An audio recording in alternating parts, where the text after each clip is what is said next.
باتیں علی گڑھ کی۔ آج اس سلسلے کی چوتھی کڑی لے کر لکھنؤ سے سید شعیب حاضر خدمت ہے۔ ڈاکٹر اطہر پرویز صاحب مرحوم کا تعلق علی گڑھ مسلم یونیورسٹی کے شعبہ اردو سے تھا۔ کئی کتابوں کے مصنف اور مرنجا برنج شخصیت کے مالک تھے۔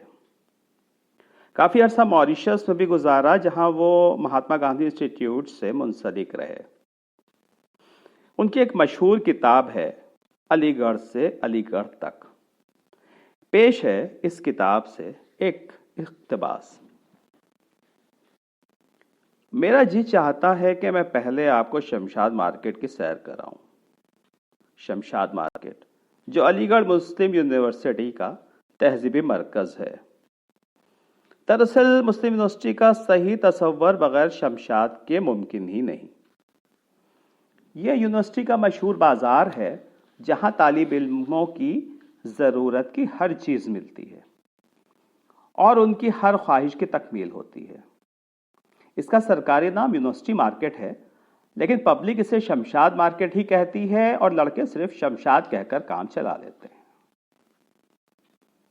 یہ بازار شمشاد مارکیٹ اس لیے ہے کہ صاحبزادہ آفتاب خان کے بیٹے شمشاد احمد خان نے اس اجڑے علاقے میں چند دکانیں بنوائی تھیں۔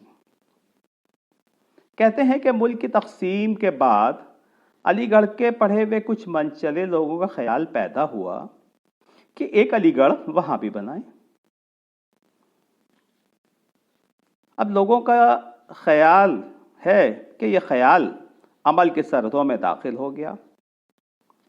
اس جذبے کو حکومت کی سرپرستی بھی حاصل ہو گئی۔ نئے ملک میں سیکریٹریٹ، وائسرائے لاج، پارلیمنٹ ہاؤس، ریڈیو اسٹیشن وغیرہ کی عمارتیں تو بن ہی جائیں گی، یہ تو ظاہر تھا۔ بس روپیہ ہونا چاہیے، یونیورسٹی بھی بن جائے گی۔ لیکن علی گڑھ کیسے بنے گا؟ بالکل سر سید ہال جیسی عمارت بھی بن سکتی تھی، اسٹریچی ہال بھی بنایا جا سکتا تھا، آسمان منزل اور مسجد بھی بن سکتی تھی۔ ممتاز ہاؤس اور آفتاب ہاسٹل کا بننا بھی مشکل نہ تھا۔ لیکن سوال تو یہ تھا کہ شمشاد کیسے بنتا؟ چوراہے میں داخل ہوتی ہوئی لالا کی دکان کیسے بنتی؟ چلیے آپ نے اینٹوں، پردوں اور لکڑی کے تختوں سے کسی طرح کام لے بھی لیا، لیکن یہ بتائیے کہ جبار صاحب، عطا اللہ، رام داس، حبیب صاحب، نواب صاحب اور اسد یار خان کو کہاں سے لائیں گے؟ وہ دھول اڑتی ہوئی فضا کہاں سے ملے گی؟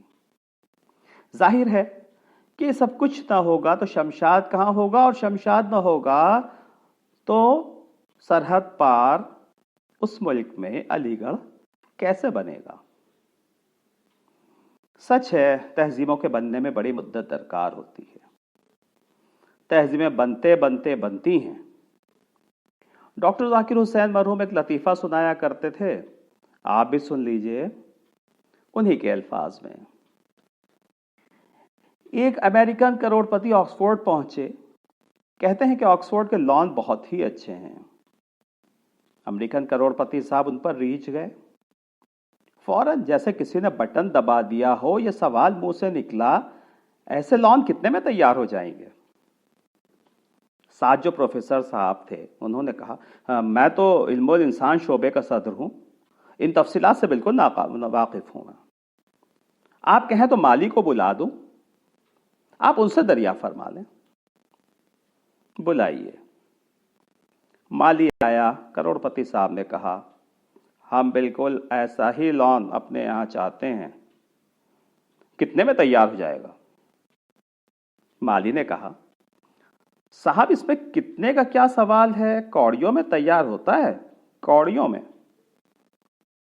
زمین تو آپ کے پاس ہوگی، ذرا اچھی طرح ہموار کرا دیجیے گا، اس میں گھاس جما دیجیے گا، اور جب گھاس ذرا بڑھ جائے تو اسے کاٹ کر اوپر سے رولر پھیر دیجیے گا، اور بس یہ عمل کوئی 500 برس کرتے رہیے گا، بس ایسا لان تیار ہو جائے گا۔